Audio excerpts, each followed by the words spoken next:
I'm going to call this meeting to order at 6:30. Are you recording? Okay.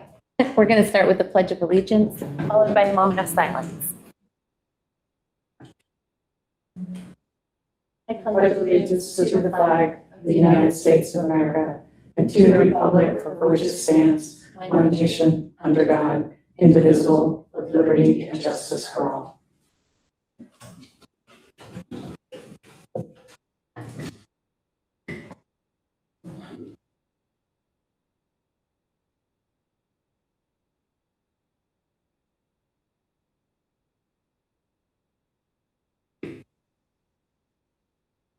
All right, first up is to amend the agenda.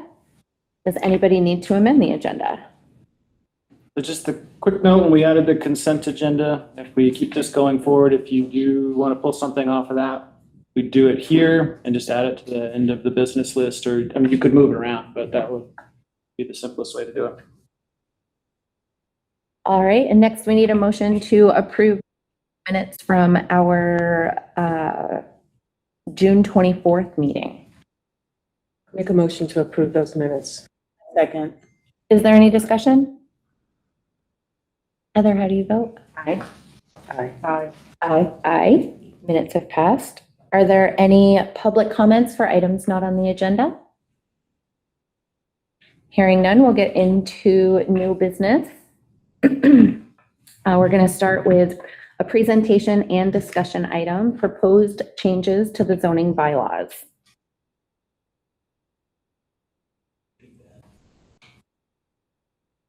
So, And I yeah, know we've got Hallie with us. Allie's online, yeah, Cliff's and Harry are here in the room. Holly, were you going to lead the presentation, or do you want one of us to do it?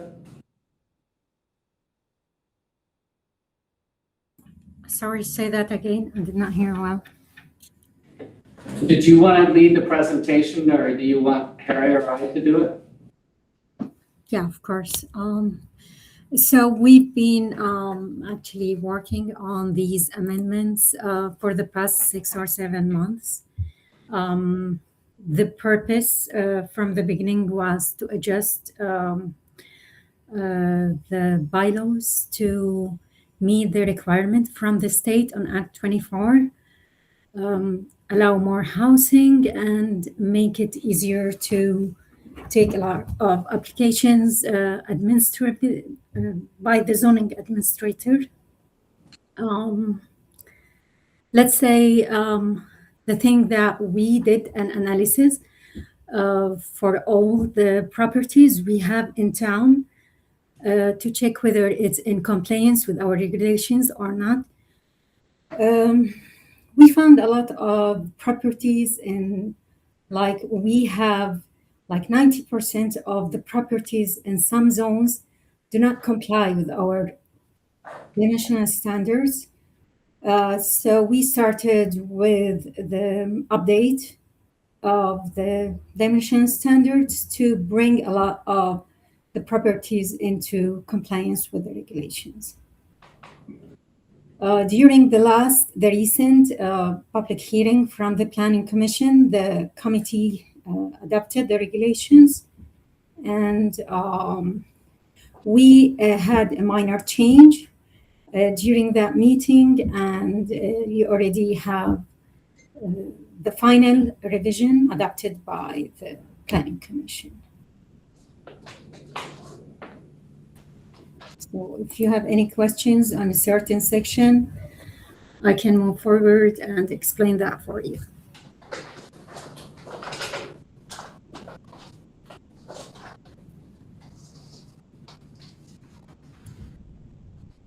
Would you like us to expand on that? Sure, that would be great. Yes. Did we lose our seat?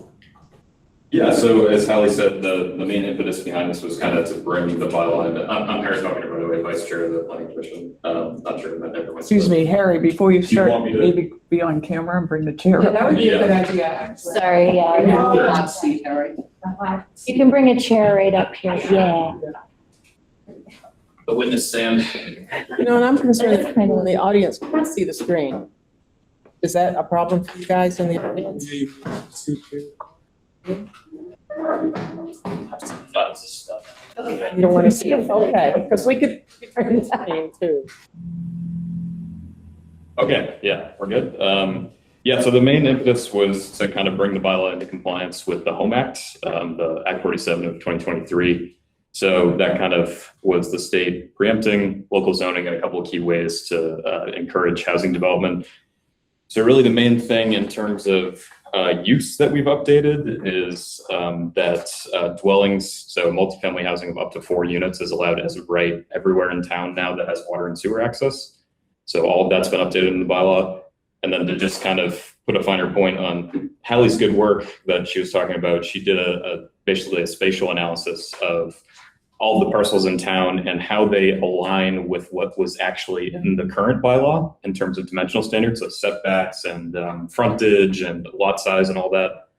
And she found that, you know, in the core areas of town, some of the districts were upwards of 90% non-compliant with the dimensional standards. So what that means basically is we made the built environment that Windsor is illegal at some point in the past. And now we're kind of right sizing the zoning to bring it into alignment with what the town's actual built environment is.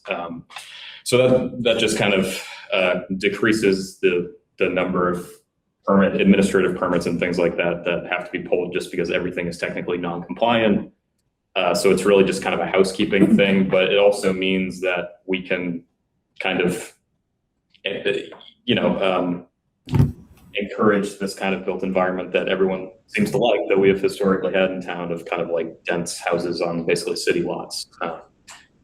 And so those were the 2 big changes. And then the only other really like major substantive change that we made, because we were trying to keep this kind of a de minimis process, because we have this municipal planning grant burning a hole in our pocket to get the town plan going, was to change the flood hazard regs so that structures built in the floodplain have to be at least 2 feet above base flood elevation, which is now kind of considered best practices, as opposed to, it used to be one foot. So it's double now. And those are kind of the major substantive changes that we made. We really didn't stray very far from, excuse me, Article 3, I believe, which is the uses and dimensional standards, pretty much kept it to that. There's a lot more work, I think, to do to the bylaw in the future, but for now, in the interest of just keeping this, a de minimis process to accomplish the goal that we wanted to do and then move on to the town plan, I think that's pretty much the best we can do for now. But, yeah. Any questions? Are there some simple examples of the Home Act with the types of provisions that are now enabled? Accessory structures are okay everywhere, those types of things? Yep. Well, everyone gets an ADU now. That's state law. Anywhere a single family home is allowed, you get an ADU, so an accessory apartment. Anywhere a single family home is allowed, a duplex is allowed. So, I mean, I think all of that was kind of already enshrined in the Windsor bylaw, so we just double checked all that. But then the Home Act specifically was really based around water and sewer access. So it was really trying to encourage density in areas that have infrastructure. So we had to kind of compare which districts had water and sewer access and then bring them up to the point where up to 4 unit structures are allowed as of right. So just with an administrative permit. And a few other things, like you can't do site plan review for multifamily housing up to 4 units in areas with water and sewer as well. So yeah, kind of nuts and bolts, but hopefully some actual housing will be produced out of it someday. But yeah. Yeah, what's the boundary, what are the outside limits of the town in which this does not rule apply? Yeah. The bylaw or water and sewer access, or No, the whole thing you've just been working on, the town plan. What are the physical boundaries of? Oh, the bylaw it's the whole town. So anything considered in Windsor? Yes. With the Windsor address. Okay, all right. But we didn't really change much for the outlying districts. There was some, Hallie had us change some of the dimensional standards as you get into kind of the medium density and more rural areas of town, just to bring up bring them less into non-compliance. So I think some of those outlying districts were, sometimes about 40% non-compliant. So we tweaked a few things, but nothing radical. I think have you all been provided with the red line version so you can see where things have changed? Yeah, so there's not a lot of red ink on there. We really kept it tight to the Article 3, I think. And yeah, really just adjusting numbers mainly.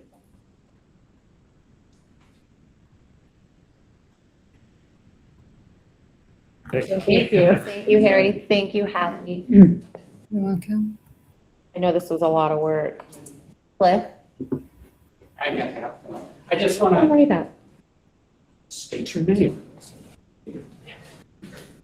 I'm Cliff McNaughton, Chair of the Planning Commission, and what I wanted to emphasize to the board is that after the town plan is completed, there'll be things in the town plan such as what we did not touch is in the zoning maps. And that type of thing is going to be addressed going through the town plan. And when you go through those areas and the descriptions of each zone, you're going to revisit your zoning bylaws again. So the reason we did it the way we did is that we want to get the town plan done, get the public input, get everybody understanding what the town's going to look like going forward in the future, to at least the next 8 years, hopefully, and then adjust the bylaws to make that happen. So I wanted to make that clear, that that's one of the reasons we didn't go anywhere else except for where we had to go with Act 24. Thanks for the clarification.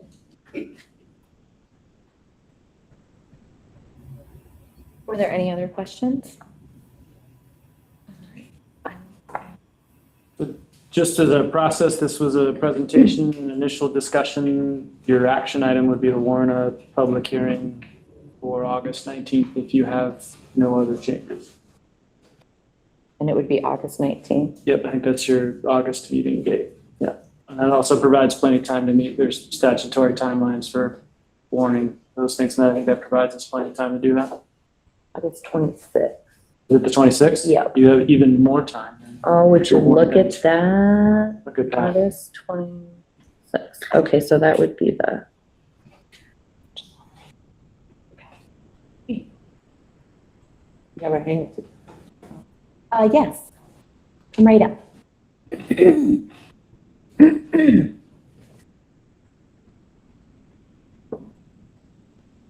Dan Jones. This will go easier if someone has a copy of the revised bylaws.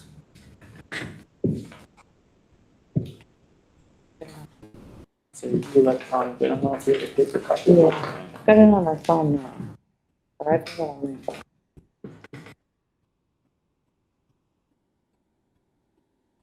It's not gonna go easy then. Sorry.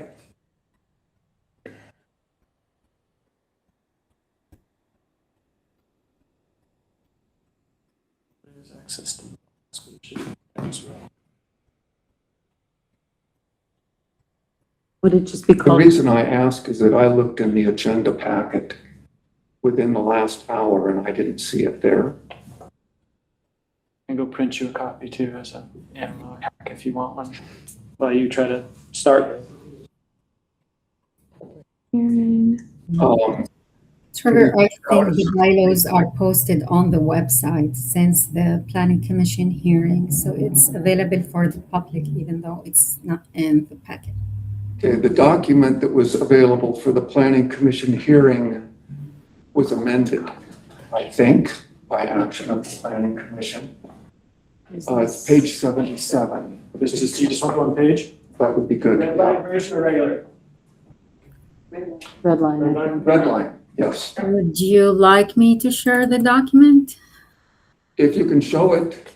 on Yeah, that- we can do that. in there, Just great. open it. Thanks, Hallie.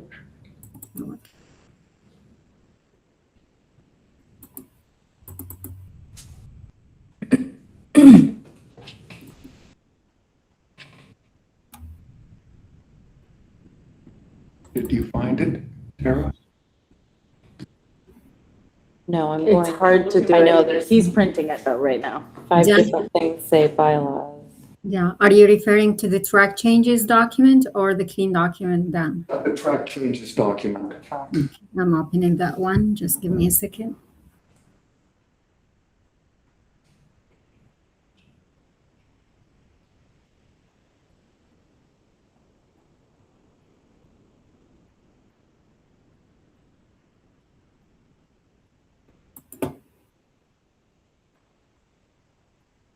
It's page 77 again. Yes. It's section 6.0B6.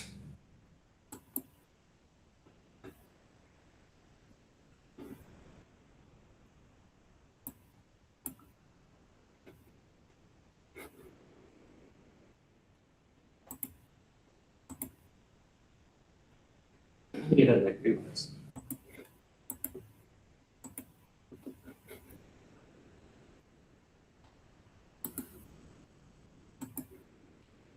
Control F.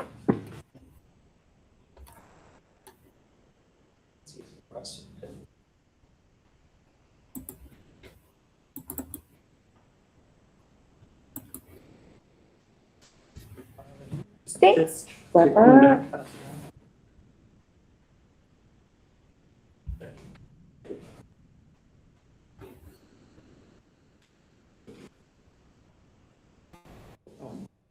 Okay. Well, we bring extras. Okay. So there's an amendment here underlined. The part that was added is simply the reference to the Americans with Disabilities Act of 1990, 42 USC section 12101 and following. So the Planning Commission was introduced to the idea of adding that reference to the Americans with Disabilities Act to section 4, section 4.0, which is general regulations, and would make it prominent so that the Development Review Board and everybody else who's implementing these regulations would see that you're supposed to abide by the Americans with Disabilities Act. Section 6.2, the Planning Commission decided not to put it there, choosing instead to put it in a subsection that refers only to the accessibility through a ramp or stairs to a building.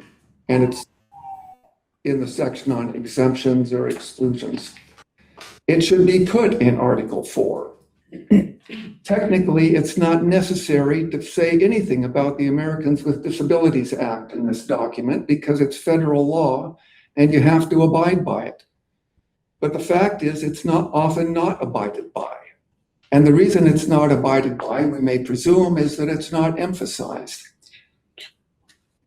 Throughout the bylaws, there are references to state law, saying you have to abide by state law, and then it elaborates. Well, you don't have to say that you have to abide by state law. You have to do it without it being written. And by the same token, you have to abide by federal law, but it helps to have it written so that people can refer to it. And it should be in the bylaws in a prominent place, which is at the beginning of Article 4. So that wording in 6.2, whatever it is, should be moved, or it can stay here. There's nothing wrong with it staying here, but the reference should be added to section 4.0. Yes. Thank you. Is there any way for us to change this or any reason not to change it back? I don't think there was there a reference at the beginning of section 4 before previously? No. Okay, it's been in 6. Where well, I'll let Dan finish this thing, and I'll be glad to Okay. speak about our process that happened when we make our decision. So Okay. at this point, I think Dan should have. Okay, I'll save Cliff the trouble because the minutes say, regarding the ADA comment, the commission discussed whether a general reference should be added to Article 4, or whether the issue would be addressed more effectively in the permit exemption provisions. Members noted that zoning primarily regulates exterior development and dimensional impacts, while many ADA requirements are addressed through building standards. The commission agreed to revise Article 6, Section 6B6, page 77, by replacing the language as you've seen here. Okay, I don't think that's an explanation or a justification for not putting it in Section 4 up at the top, where you're giving general standards that apply throughout, rather than relegating it to a very specific subsection. It just minimizes the impact, the intended impact of it. But it is in there. Right, it is. It is in there.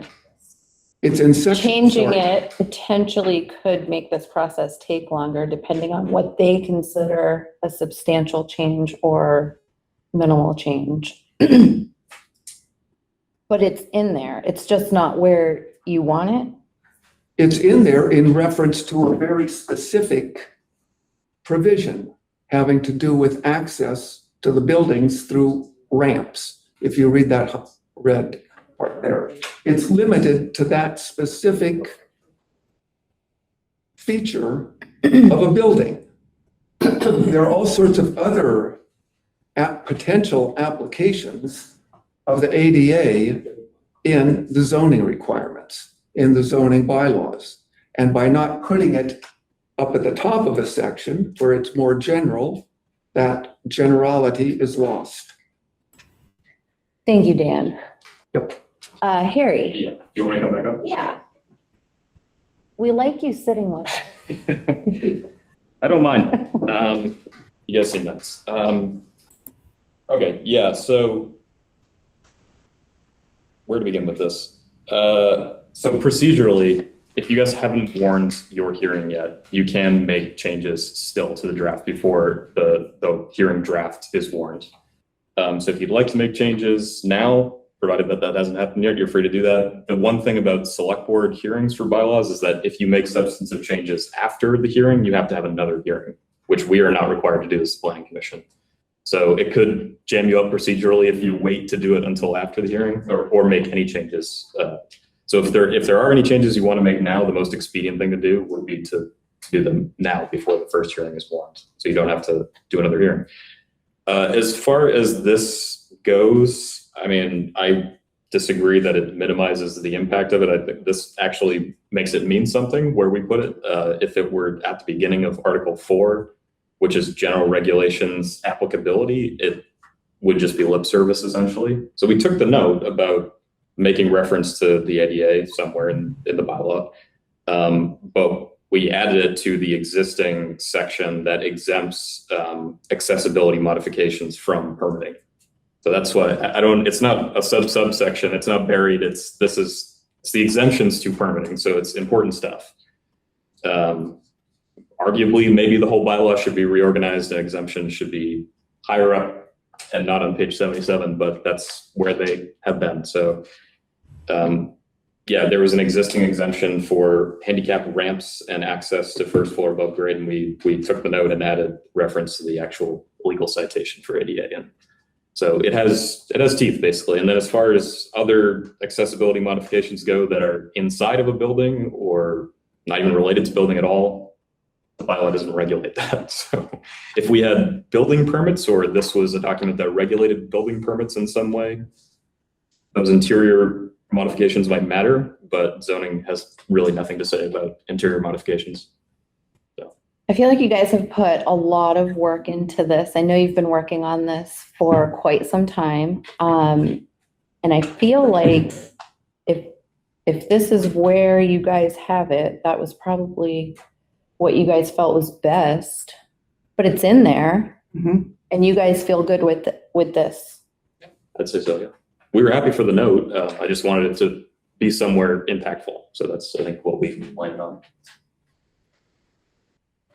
I say, I know they've been working on this Yeah. for months and months, and Yeah. so if that's where they decided that's their purview, it's like, we appointed this board, Mhm. on it, So we're either gonna agree, well, we don't have to agree, but we have to at least have some level of trust that they're doing their due diligence and they have a zoning administrator with Hallie that, it's where it's supposed to be, and federal law will take everything anyway, so. Whether it's in there or not, Right. even if it's not in there, it's still term. I have a little bit of an issue saying it's a presumption that if it's not emphasized, people aren't gonna look at it and do it. I think that's not necessarily true. So. I agree. I agree with that statement. I think that I respect the work that's been done by the commission. And no matter where it is in the article, even in the bylaws, even if it's the last sentence, I think that it's still, everyone's still accountable to that comment or that statement. So I don't think it changes the accountability at all by having it where it's located now. At the risk of echoing, I also agree. I trust their decision. I'm glad to see it's going to be added into the bylaw, the documentation. I mean, that's where it should be. And ultimately, it is a federal law. So I think we're jumping to conclusions if we assume that if we put it in one place but not another, people aren't going to pay attention to it. Okay. Thank you Yeah, so yeah, much. of course. Dan?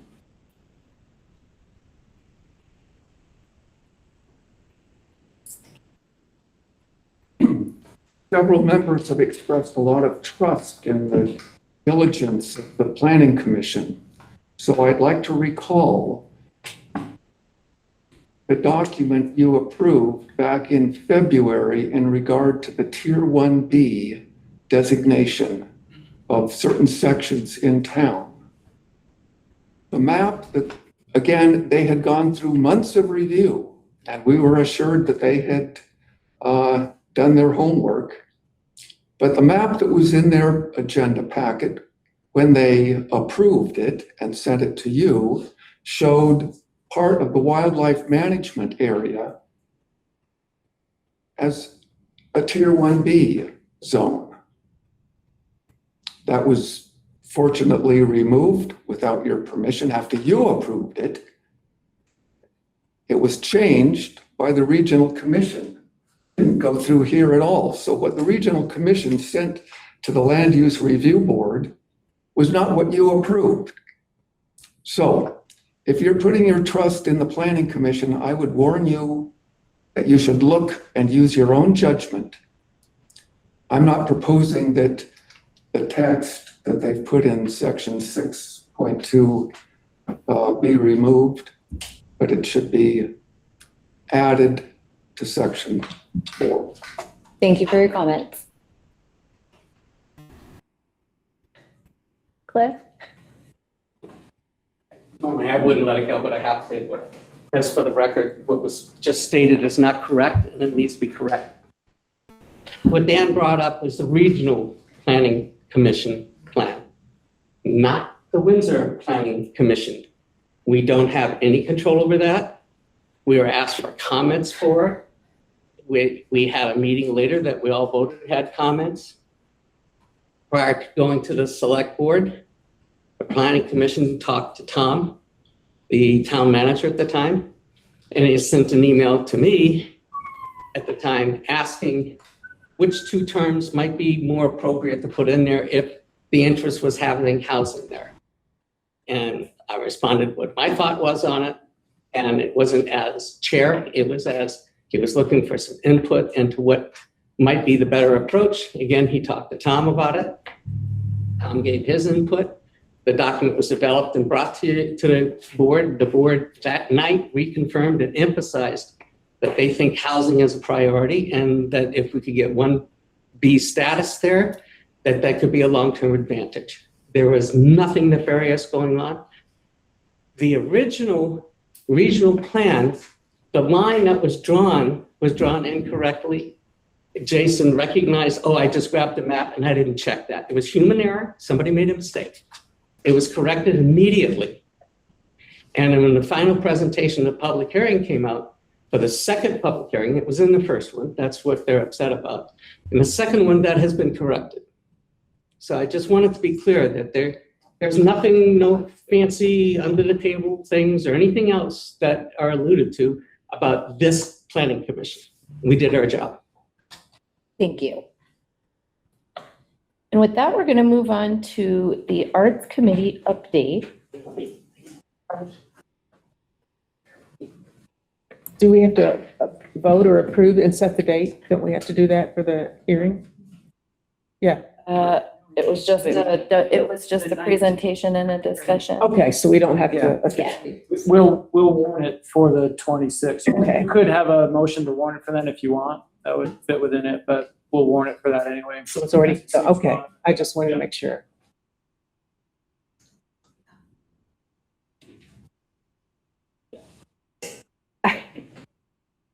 You with the mom eyebrows. I'm Mike Welker.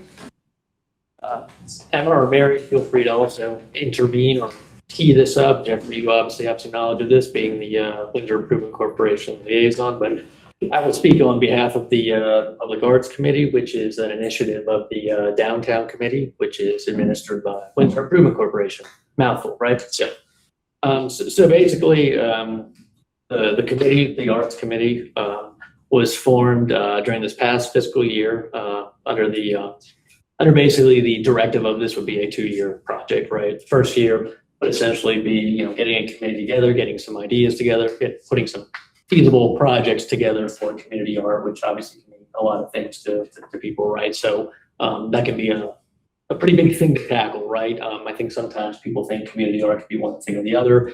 Murals sometimes, probably often pop into people's minds, but there's so much more than that, right? So this committee took on all of that work, spearheaded by Maura, who couldn't be here this evening along with a lot of the other committee members, but just I'll get out of the way now and say they've done just an immense amount of work, like extremely impressive stuff for people that have sat in on the committee, including obviously Mary, Emma, and Jeffrey as well. I think you maybe sat in or you're very aware of what's going on there. So I do have, the committee did want me to bring some hard copies of the project brief. I'm happy to pass them around. They can be made public, but I'll leave this here for anyone that wants to take one. It's a 5-page document, but long story short, they basically came to 5 recommendations in terms of projects and places in town where they wanted the downtown committee to review. I'm going to say 2 or 3 months ago, we reviewed them, and this community fence was by far the idea that was the most favored.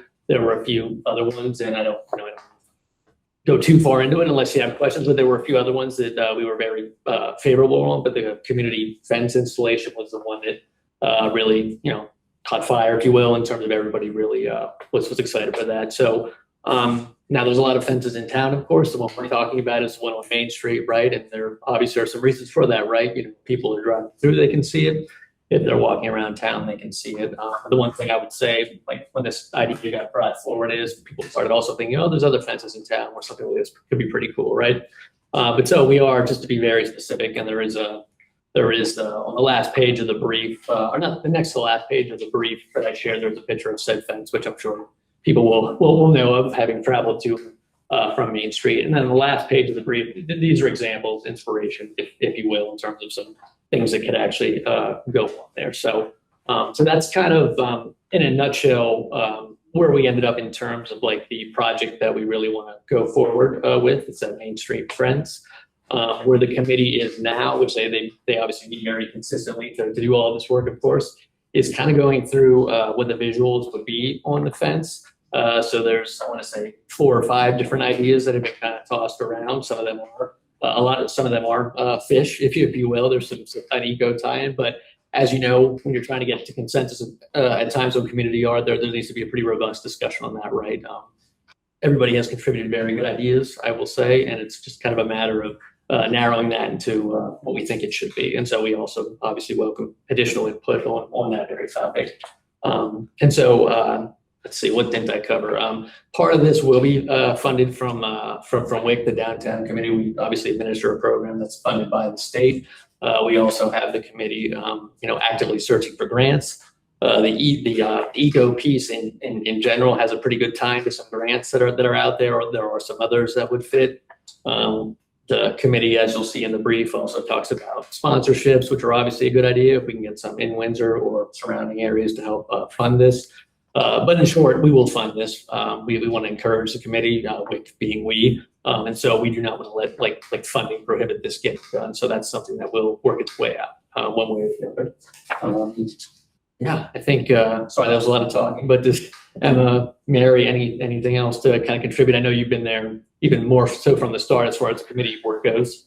I would say this has been really fun to be on the periphery of and to watch, because this has been, since I have been peripherally involved in Windsor town goings on, a community art project has been whispered about. And Mara Hershey did a lot of work to help facilitate this happening. And it has been really fun to get to know community members better from an artistic standpoint when you're talking about like your experiences in art, and you're also talking about what you see and what you want to see. So those have been very interesting discussions to be part of. And I think that this is a really hopeful, fun, community-oriented thing for us to be doing right now. And I like it, and I'm grateful for y'all. I don't have anything to add. I just agree with everything she said, though. So I if you love said what you it said. once, I don't need to repeat it. The one thing I forgot to reference in what I gave you, there is a hand drawing that one of the committee members, James Hoff, did. Amazing drawing, frankly. Went to measure every bit of the fence. So as you can see, as you can maybe assume, all fences are size. Probably won't use the entire length of the fence. That's still to be determined. But just again, I just want to demonstrate the amount of work that the committee is doing. So thankful that being this group of people to be this frequently, they are doing a tremendous amount of work, and we want to encourage them to get this to the finish line in short. So yeah. Laura's chairing it. She has done a ton of work. Yes. She really There's tried this. There's 4 other briefs just as long as this that we had to decide from. This is comprehensive stuff. You can see kind of the community engagement part of it. That's, featured prominently in each of them as well. So yeah, just really kudos to the work they're all doing. So This is awesome. Thank you. Thank you so much. Thank you, Mike. thank you.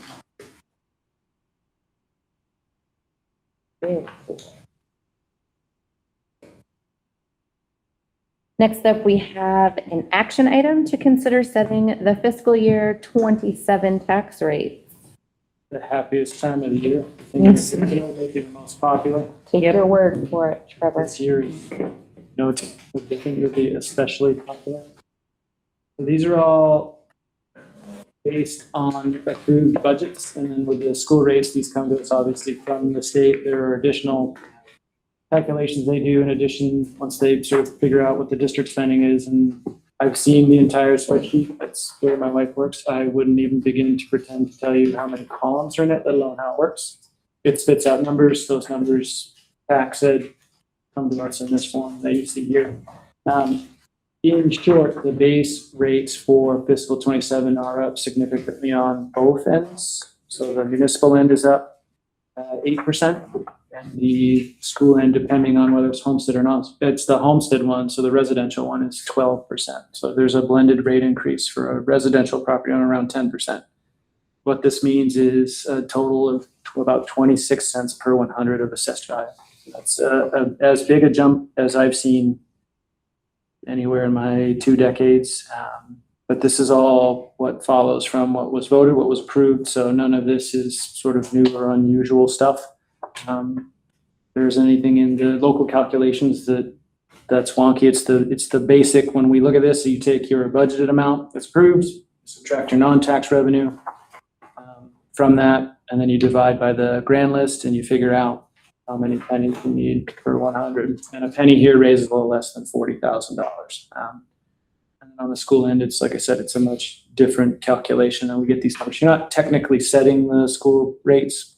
Sometimes the motion just incorporates them all as a way to set the bill. You could do 2 different motions if you were really inclined. Set the municipal rate, accept the school rate, and we'll set the bills based from that. It's a matter of preference. The force and effect is the same. Just to give you a sense, one of the things that taking the numbers that Natalia put together, just did a little table for you to show you what the impact of the change would be on residential property owners between $150,000 and $500,000 in value. That's really wonderful. Yeah. For the sticker shock when people, this is very helpful. Yeah, so you're talking anywhere from 400 to about 1,300 for the year in terms of change from the lower end of the the range to the high end. I think our median home prices were somewhere, when I looked briefly, found one odd statistic, probably toward that midpoint, so say the 250 to 300 is maybe where that is, give or take.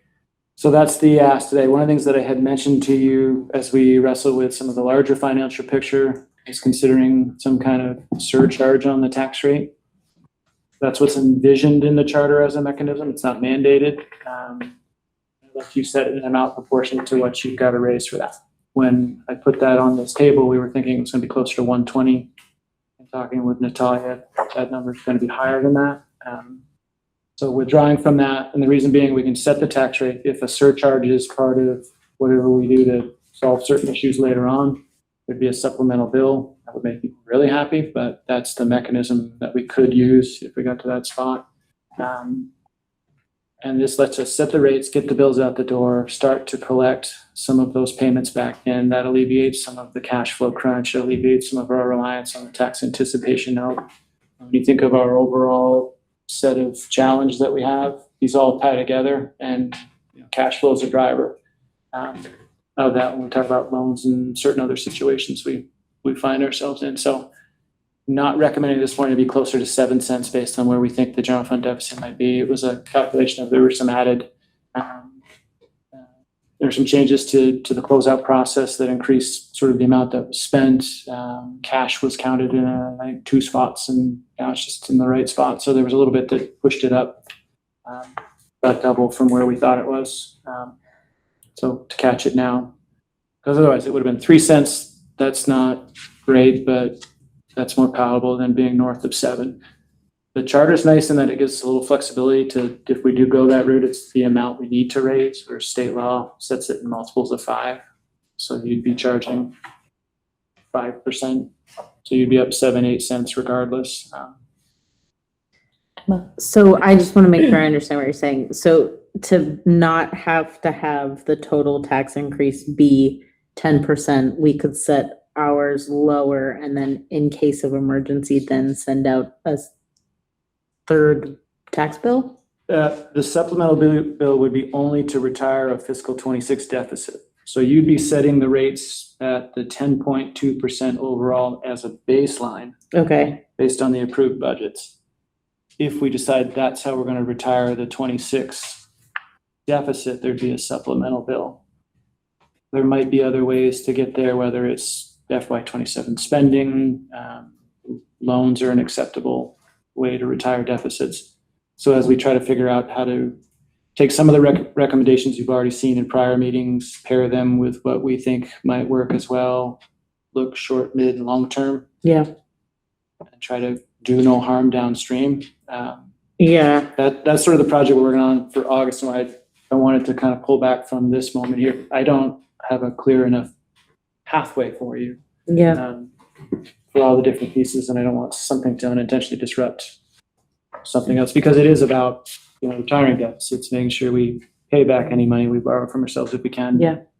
Or we have to for the enterprise fund. It's about trying to solve those cash flow issues. It's about making sure we can implement the 27 budget when we know we've got some pressures already in there. The collective bargaining agreement set rates higher than where the approved budget has them. So we've got a little bit of a delta just coming out of the gate. So it's trying to figure out how all those pieces fit together and what's your path. Okay. Yes, Mary. So I want to be clear too. So the tax rate will go up. It'll be 10.2%. And then this bottom part is how much each tax bill will go up for the whole year. Yep. It's an added 400 or up to 1,315. Yep. And then this has nothing, and this is just based on like what the budget committee did in January. And then all the other deficit things we have, we're going to kind of deal with separately. Yep. Okay. Separate individual actions as part of a larger whole. Yep. Right. Okay. Jeffrey? We're eating an elephant. With surcharges being one of the many options. It's an option for 26. Yeah. So For would general fund. We wouldn't use it for, anything else but Right. zero. But okay, would that be a one-time surcharge? it should be. Okay, I'm just trying to understand what kind of commitment we would be making. It should be. The reason it wouldn't, I guess it would be one time. The challenge would be if 27 lands somewhere in a deficit situation, you'd have to be in the same spot where you have to consider. One-time it. surcharge. Right. I've One not been in time, a surcharge situation before, but that's a one bite. If you use it once. Okay. Because now we've got a lot of runway and we know we can try to manage to that challenge in some way.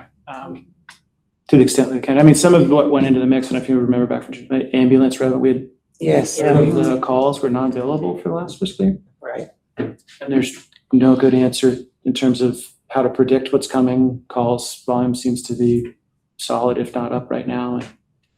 And it's a mix of things from, in terms of why people don't accept transport at the end of the day. I've got somebody in one of the contract towns who calls because they can, and we have to roll. And sometimes there usually isn't anything billable that comes out of it, but we've incurred that cost of time, equipment. So there are those pieces too that I don't know. That's a trickier one. But.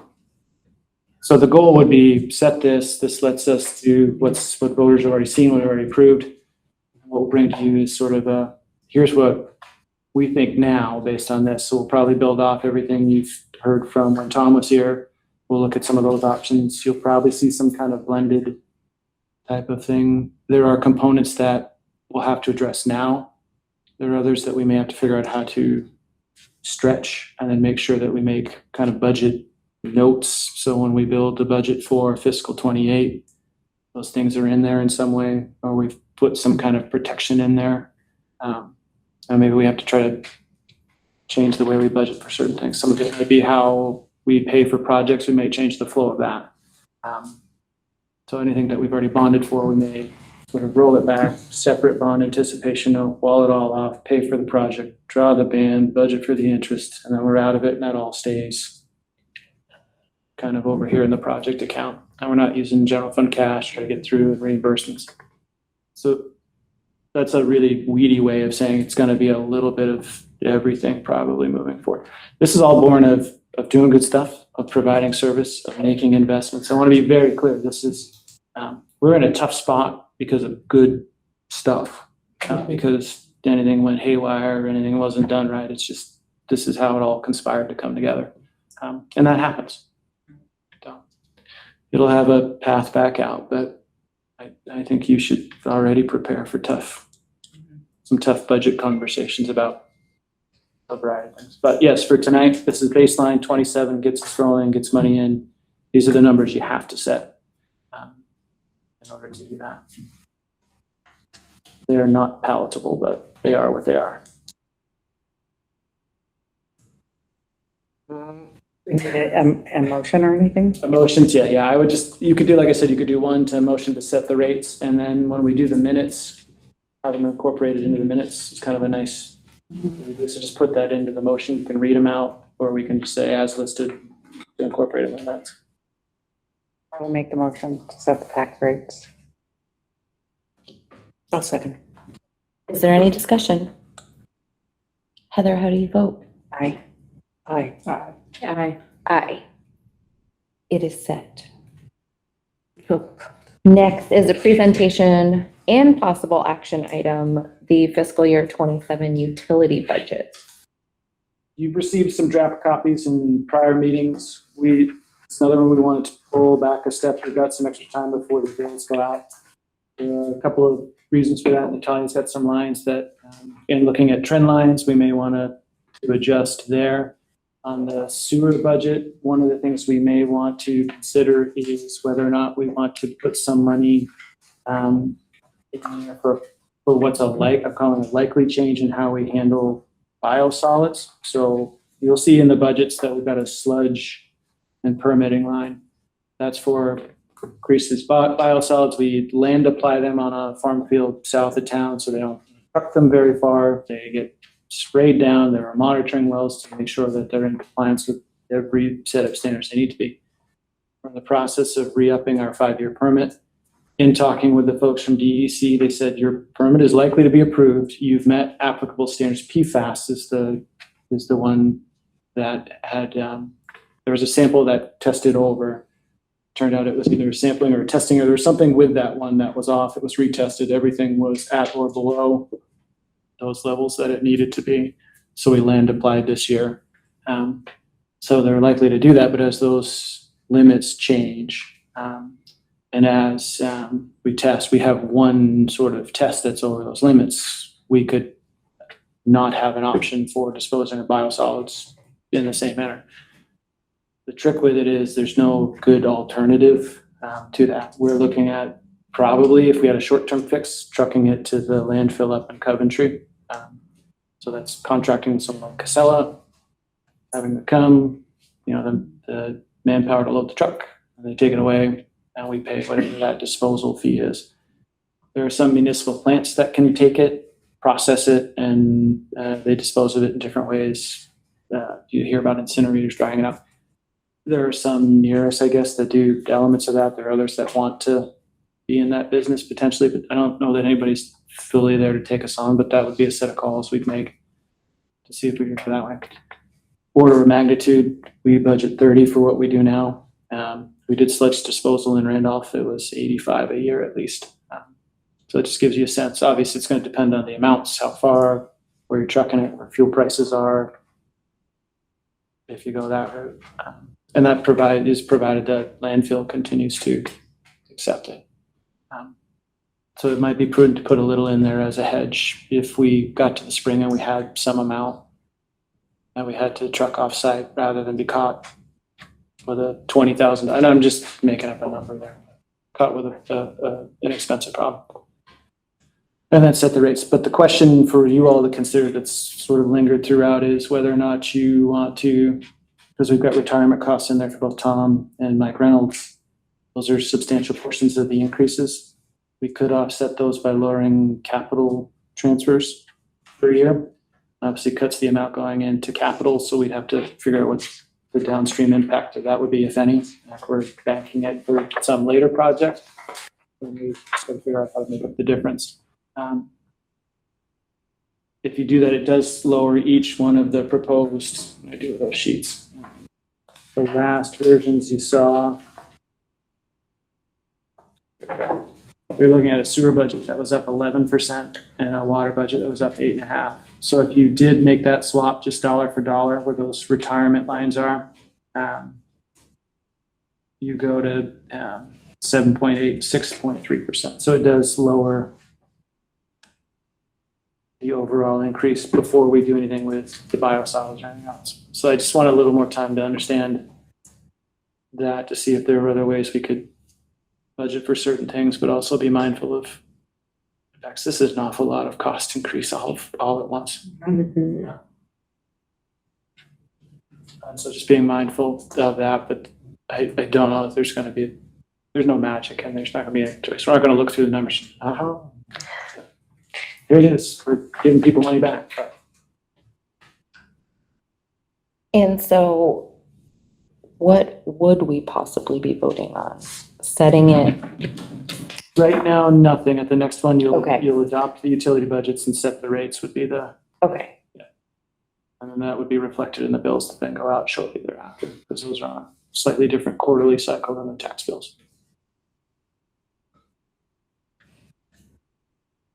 Jeffrey? So people are already seeing their utility bills go up. Because Mary and I were at the Green last week, right, Mary? Weren't there a lot of questions that they've already gone up? I mean, People are wondering, last year, I think we did an increase. And there were some older ladies who live alone, have a house, and it was like, there's no way I'm using like double my bill, water, sewer is like double. It's like, I'm not, nothing's changed in my life, like what's going on, that kind of thing. So that percolates out in the community. People are having issues with individual bills if they can call, bring them in, because sometimes you do see a spike, but maybe there is something somebody doesn't expect going on at their house. And you can kind of address at least the water usage piece of it, but the new rates, as they've said, haven't been twice. put in. Yeah. A lot of times when you bills out of cycle that jump, there's some sort of usage issue. Most always. In a way, it's an increase that we increased last year and we have an increase this year. Like you say, it's not a whole lot we can do about some of it, but it's gonna be really difficult for people in general. We could use more users. Yeah. Or more usage, or some combination of the two. Yes. So that's building the dense area left, but, you know, the types of housing units envisioned in the Home Act and in the bylaws. So on water, on wastewater, more units, more users. Some sort of industrial or commercial or other large-scale institutional user of water and sewer would help as well, just in terms of the amount that they use, provided they're not adding something so gnarly back into the waste stream that it becomes a different issue. But when you think over time, when, you know, Cone Blanchard was running, you know, other things were open, that's a lot more usage that isn't there.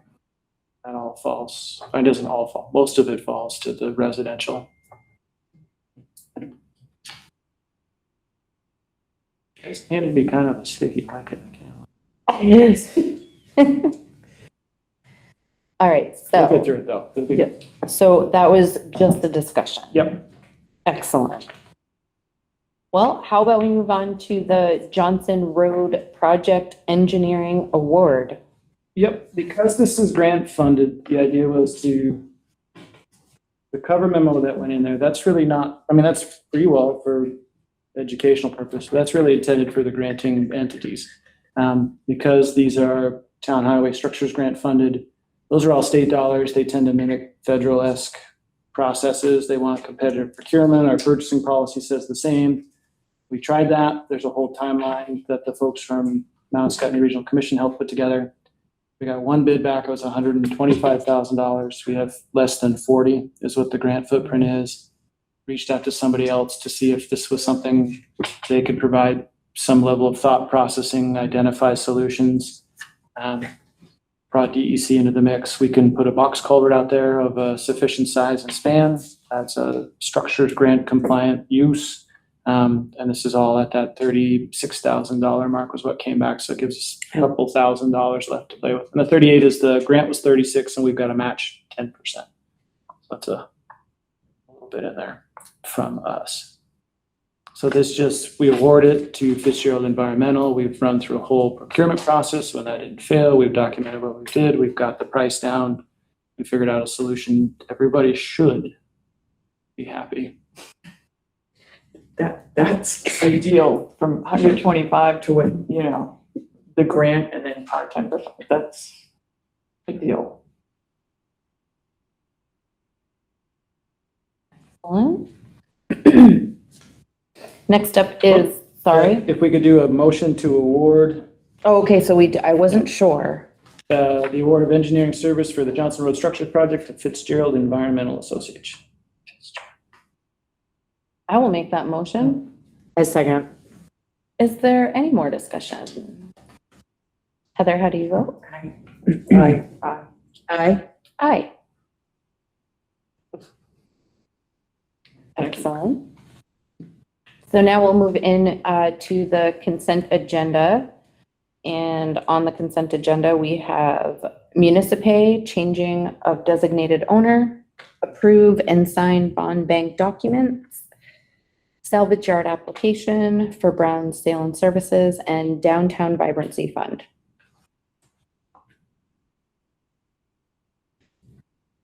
And so we would need a motion, unless To approve the consent to agenda, approve the consent agenda. It's the first time for all of us. unless you want to amend it. Make a motion to approve the consent agenda. Second. Is there any discussion? I will vote aye. Aye. Aye. Aye. All right. Look at that, that whole section's gone. And we will move into the town manager report with your 1-month roundup and the Old Constitution House. Yep, and then I was going to add just a quick little note about the fire chief hiring process, because we're going to get that fired up soon. I didn't mean that pun right there, but Wasn't even on purpose. unintentional. And then I have all the stuff in the green folder. last week, I think, or early this week was the formal 1 month conclusion. So time flies. Been good. I really appreciate the team here. Everybody's been very kind. I've been able to go out and meet some folks and do some stuff. Dan took me on a tour of the chestnut trees are. A few other things the other day, and try to get out a little more in August, as well with join a couple of you at the outreach events. Awesome. Try to make a community dinner, as we sort of manage all the other stuff on a household end too. But trying to get to know folks, trying to wrap hands around sort of where we're at with some financial stuff. Like I said, it's a Rubik's Cube. We'll spin it until we get it, and if we can't, we'll peel the stickers off and put it back on. But we're gonna fix it one way or the other. There's a solution, and so we'll do that. But that's been a lot of the time. I've been trying to sort of sit through that, but everybody's been very good and very thankful. And went for a run today. That's how good I'm feeling. I don't feel great right now, but I went out to around Reservoir Road around the little meadow road there. It was beautiful. Nice. It's a perfect day for it. That's, So if anybody reports weird noises, it sounded. that's you running. Yeah, that Was Trevor. That was just me. Yeah. The Old Constitution House, there's a meeting here that Dave from the American Precision Museum helped put together. Mike was there. You both made it too, right? Rhoda and Dan were there. We talked about where historic preservation is in their process. They provided a sheet. The whole goal is to have some level of partial, what they call it, soft opening available for the anniversary, 250th anniversary date next summer. It's probably going to be a tavern room and a hallway. And then they sort of laid out the different level of projects that they have going on. There's some concern about the pacing of everything, but they've got a complicated funding stack, lots of federal dollars. You cannot commingle those, so you've got to do them one at a time. They're managing the projects out of historic preservation. There's a slight flood component. They've got some FEMA dollars in the mix too, which always makes things challenging, frankly. So there's all of that. So they're on pace for that soft opening. And then there'll be volunteer opportunities hopefully throughout until there's open, and then obviously after they open for docents, landscaping, those types of things. So I think it'll be an ongoing conversation. There'll be a kind of a letter campaign to support efforts to encourage what can be done. It's very positive and saying, hey, this is important for us as a community, for us as a state. Let's make sure we do what we can do to hit those markers that were there. And that should be starting soon if it hasn't already. I haven't seen anything yet, but doesn't mean it didn't go out. Fire chief process, I sat with Kevin, Chief McAllister the other day just to go sort of through a basic process for that. Create sort of a candidate profile. What do we want the things to be, the candidates to be strong enough in or have experience with, baseline experience. We'll create, the ads based on that. I'll explore there's a couple of different search options. We can hire sort of a national firm that helps with that. That obviously has a cost that I'm cognizant of. There's a more affordable option. We go through the International Association of Fire Chiefs. It's the Fire Chiefs organization. Create a brochure, much like you did with the manager search. And then the way the process would run, we'd set a deadline. He and I would go through resumes and just put people into sort of categories of, meets qualifications. This is our top tier for interviews in terms of what we posted. Here are the folks that have some of the elements, but maybe not all of them. Here are the ones that don't have what we're after for professional or other experiences. Then it would be to set up round one interviews with everybody. I'm going to do a hiring committee for that. I'll be looking for one of you to volunteer for that. So it's myself, a member of the board. I'm going to take one each, I think, from fire leadership and hopefully the president of the union, another department head. I'd like to pull a couple of members from either user groups or I haven't sort of fully shaped that one out, the public or something. And so then we'd have sort of that first round, do those interviews, provide input on that. From that, hopefully we winnow it down to 2 or 3 candidates. And from take gum out of my mouth, that's why I'm making weird faces. But we'd winter it down to a couple of candidates, and then the second round would be come for a visit, meet with the entire sort of fire department. We'll do like a department heads meeting, because that's sort of the level of interactivity. I say department heads, it would be, Natalia, you, Deb, if hopefully, either remotely or in town, the people that you're going to interact with on a basis.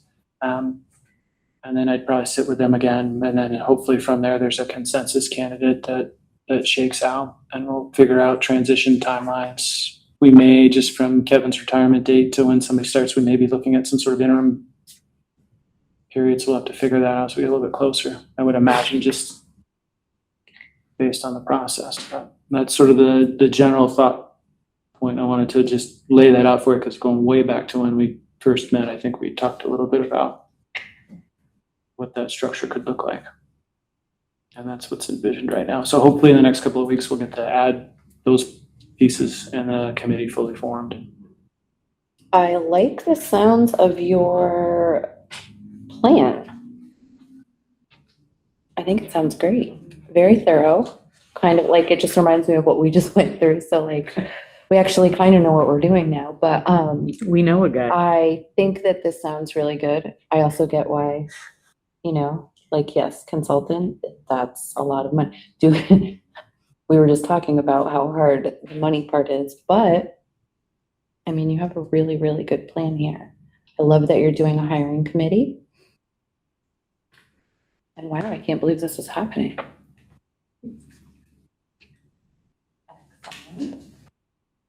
Does anyone have anything for upcoming agenda items? Not right now. All right, how about a motion to sign orders tonight? Make a motion to sign orders. A second. I'm assuming we have orders. Yes, we do. Is there any discussion? Heather, how do you vote? Aye. Aye. Aye. Aye. Aye. While we are signing orders, are there any public comments for items not on the agenda? Cliff?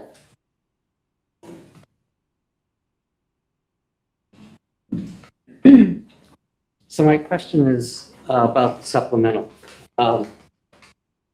What is the drop date timeline on that, Trevor, as far as if the board could address the issue possibly through a special meeting or something else? I think you're going to find if the public gets a tax bill and they see it go up and they got sticker shock, and then a month later they're going to get another tax bill that goes up again. It is not going to be received very well. Is there a way, are we already out of time, or could there be a way when you have the numbers ready to get the number that the board needs to have a special meeting and then put it into one bill? Perhaps. We're tight on time in order to be a certain number of days out from the first billing, and then there's the impetus to try to get funds back in the door to support operations. Right. It's a lose-lose proposition now or later. I mean, I understand what you're saying about the when, but I want to make sure that that number is right. Yeah. So that we don't do too little, and then it's what do we do with the gap, or do too much. Okay. Kind of the opposite problem, but yeah, it's. I think you're going to have some strong public feedback when the second bill comes. If we end up going that route, yeah. Yeah. And because it could be, like I said, there are other options to consider, borrowing specifically for this purpose. It's one of the statutorily. Which you could then spread it out over 5 years. But then, yeah, so you Lower create the a, impact. you create a budget, an issue to include in future budgets, but you've at least spread the impact out. Right. You could pay a little more in interest, but it's at least not a sticker shock in a big year, so. Ma'am. I understand Thank what you. you're afraid of, and I'm on the same page as you, and I can picture 3 people right now that are gonna come at me red faced. Oh, that'd be great. But And I think that one of the incredible benefits of having Trevor here is that we're gonna be able to think about stuff and we can consider doing it or not consider well, doing there's it. also matching funds that come from the state against the tax bill for people. And I'm not sure how that works when you have the supplemental, when the state actually proportionally adjusts that property too. Just us. That would be Right. just for us. So So the state, the homestead that's done at this setting at this rate. And so the next bill wouldn't have anything assisting in it for the other people, right? No, that just sort of sets what their tax obligation is on the education end. Yeah. So this would just increase that municipal end, not it's the overall. No, I mean that, but I mean, I guess when the state supplements your tax bill, they're only supplementing the education. Okay, didn't understand it. Never seen the supplement. So, okay, that makes sense. But anyway, just I figured I'd throw some options since they weren't bantered around to try to figure it out. If possible, if we can avoid it in a year where that's already a big increase, I think that's probably the place to look, but. Being on the planning commission is for 4 years. If I do it again for 5 years, I think I know that we're gonna have to address a lot of those things more seriously. The process did not go really, I think, a way that had all the options on the table last year. And so I know from looking at what we discussed and what we did to where we are today, it's a completely different story. So from being a commission member, look at that and say, I don't like how this is shook out. And I'm glad you're here. I can already see by the documentation you're doing, we're going to at least see everything and know what we're talking about when the select board votes, and also everybody should be able to see this information. So I appreciate all the work you put in. Thanks, Doug. Thank you. Would you like to start us off with board member comments? For sure. Thank you so much to the planning commission and to Hallie for the work that you did to make sure that we are staying between the lines with our zoning laws. And I am not 100% sure if this is the right time to do this, but I will say I would like to super advocate for people looking into Elizabeth Burrows as a candidate for state senate. She's an incredible asset to our community, and I really strongly support her. And I advise you to Google her and consider your incredible dedication to your local government by being in this room, and spread the word. And yay, Elizabeth Burrows. Okay. That political endorsement. I don't really have a lot to say this evening, except, we'll have another chance. I was going to say Overdose Awareness Day is coming up August 31st, but we'll have another meeting where we can actually promote that too. Other than that, there's just go out and vote and go in the primaries and listen to what the candidates are saying, because it's going to be very important for the state of Vermont. I guess I would just want to promote concerts on the common. Those are going on right now, and I don't know, it's kind of fun. And the select board is going to have representatives out every Wednesday night, except for tonight, at the common to take feedback, questions, just interact with people who are interested in talking with us about whatever the topic they have in mind. So I think that's something we need to encourage happening on Wednesday nights. Yes, I think I'm going to be there next Wednesday, if I'm not mistaken. So definitely come out and join us. And congratulations, Trevor, on your first month. And look forward to what's ahead.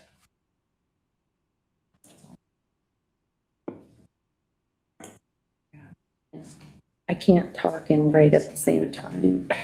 Yeah, I don't know why, We can- but I attended on July 8th, the reading of the Declaration of Independence at the Old Constitution House, and it was really cool. I don't think I've heard it since I was like 8 or 10 on a field trip. So it was cool. Like, people actually showed up, people, their dogs, and I was really glad to be part of that. I think that's all I've got. And yeah, Heather and I will be at next Wednesday's public outreach at the Concerts on the Common, 6 to 8. There's food there. There's food there from Trinity Are they? Church. Some hot dogs? So I was like, I'm gonna come hungry. The last piece to sign is the Okay. Downtown Vibrancy Fund. You just sign under the signature, and we'll add your names. You're welcome to print your name in next to it if you want, we'll add them later. Gotcha. That wasn't bad.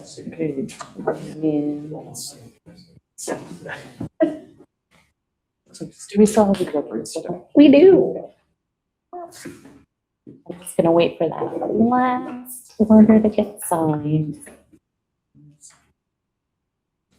Thank you, guys. Thank you so much. Have a good one. Thanks, Ally. Thank you, Hallie.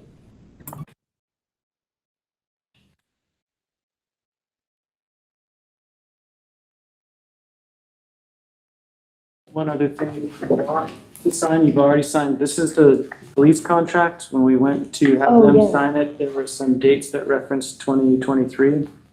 And the appendices, I never know which way to do that, were all labeled, I think with old letters. So those Yeah. have been changed.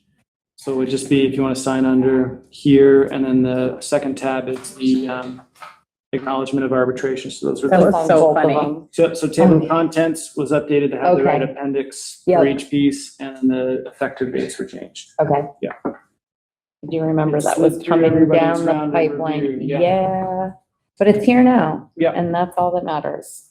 Try and bury the PD for wrestling that particular project.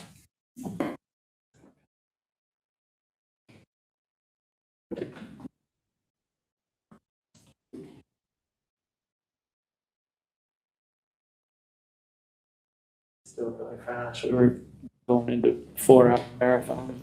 I know. And I even thought this was all signed over, but I see tomorrow. No, you're right. Yeah. Sign under. yeah. I will sign. Oh, on the second page, yes. Are we like not on that anymore? We are, until the orders are signed.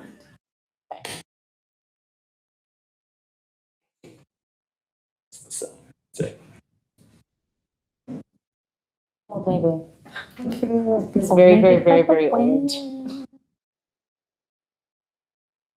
This is my like, I don't know what to wear, but I need to wear something kind of nice today, but I want to be cozy. Yeah. Thank you. So you know you want to do that.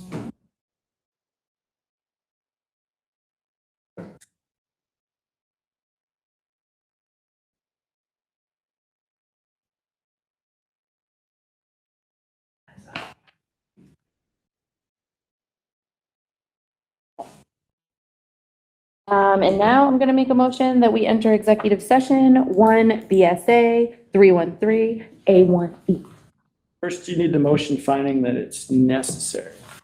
So the two motion one. I move that it is Hold on. necessary for us to go into this. Yeah, sorry. So the way with the Oh. open meeting, yeah, with executive session, there are a Read the bunch of thing. topics, most of them we find that it's necessary. I got and that you. Premature general such and such would put us at a substantial disadvantage. Why I we move do that. this, I don't know, it's required. I got you. Yeah. I got Now you. you're finding it's necessary and prudent. Yes. I move that it's necessary and prudent. I second that motion. Now we make Now another. you gotta vote on that. Oh, okay. Any discussion? Heather? Aye. Aye. Aye. Now we need a motion to enter into Exactly. executive session 1 VSA 313A1E. I move that we move into executive session to that number. I second that motion. Is there any discussion? Heather? Aye. Aye. Aye. We are now in executive session.